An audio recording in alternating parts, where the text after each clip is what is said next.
Preacher, ever been criticized? Who hasn't, huh? All right. I want to talk to you about a major pitfall you must avoid, okay? A major pitfall you must avoid in receiving criticism.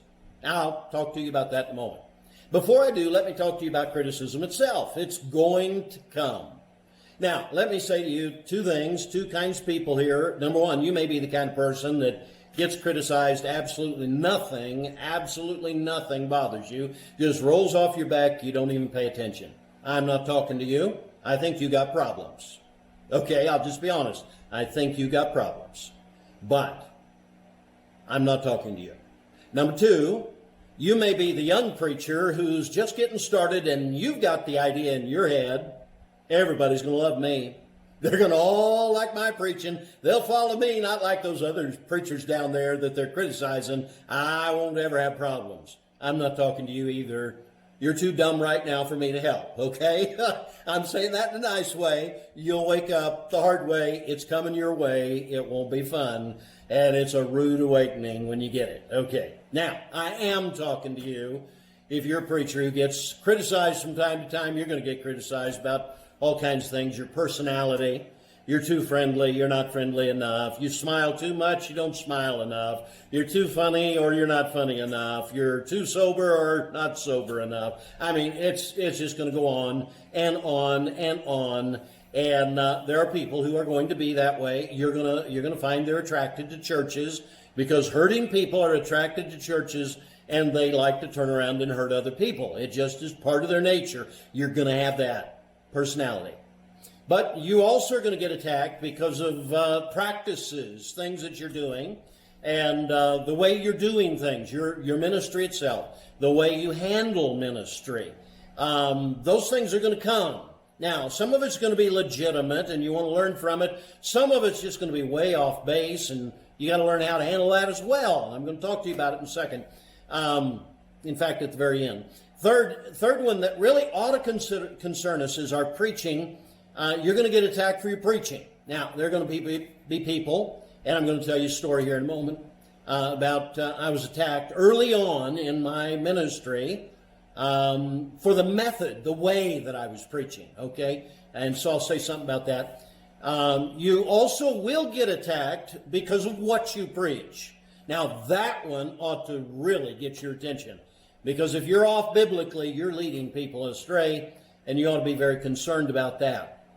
So, let me tell you my story real quick, because this kind of leads into the warning that I've got for you today.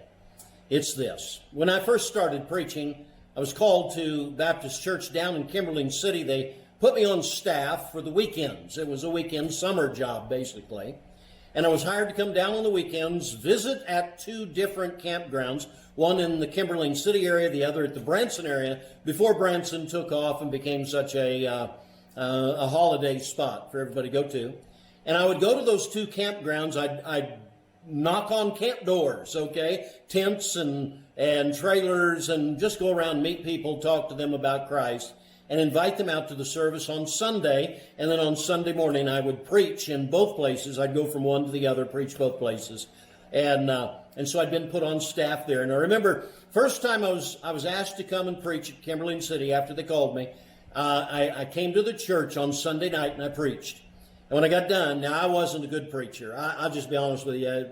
Anybody to listen to me, they were just being gracious, Stephen, sit there. But I preached my message. I preached my heart out. And when I got finished, I was expecting some people would be thankful. And there were some people who came by, congratulated me, thanked me for the message, etc. I think the obligatory be nice to the young man, kind of like the little kid. You pat him on the head and make him feel good.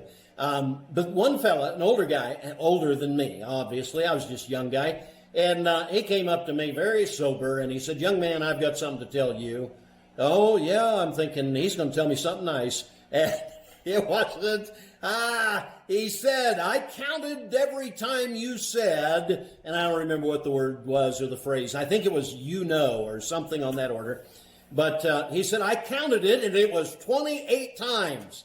Now, I don't remember if that's the exact number even anymore. I've forgotten that. It's okay. I've forgotten it. But what he had done is he spent the whole message counting how many times I used a phrase that bugged him. Now, to be honest with you, it was not a good thing to do in your preaching, and it was kind of a habit that I needed to break. Really did need to break. I didn't know it was there. He pointed it out. That was helpful to me, okay? But what wasn't helpful to me was how I received it. It bugged me to no end. I sat there for days on end worrying about using that phrase again and how bad it was going to be until the next 2 times that I preached, all I could think about was avoiding that phrase. In fact, I was so focused on avoiding it that I was not focused on the message God wanted me to deliver. That became my problem. That's what I'm warning you about. You can get overly focused on what people criticize you for until you're not you, and you're not trying to please Christ anymore. You're just trying to be acceptable in men's eyes. That's the problem. Now, the good part was I did learn from it, and I threw that whole thing away of being overly worried about that phrase and slowly got over that phrase to where I didn't use it anymore. But I was extra cautious from there on. Now, you say, what if people come and criticize me and their criticism is off the mark? How should I mentally get prepared for that? That's what I'm going to share with you in the next video. I was thinking about Job's counselors. Job had some guys come talk to him, his friends who came to comfort him, the Bible says, and they were way off base. God tells us they were off base. And what do you do when you're criticized by people and they're off base? How do you shake that? And if you're a preacher who cares at all about walking with God and making sure you don't have blind sides in your life, you listen even to those kind of people and you weigh it out. And so I commend you for that. But you have to be careful that it doesn't overwhelm you. That's the danger. So I'm going to share with you in the next video the QRABC filter. That's the next video. Hope you'll stay tuned for it. Thanks for joining me here. God bless you.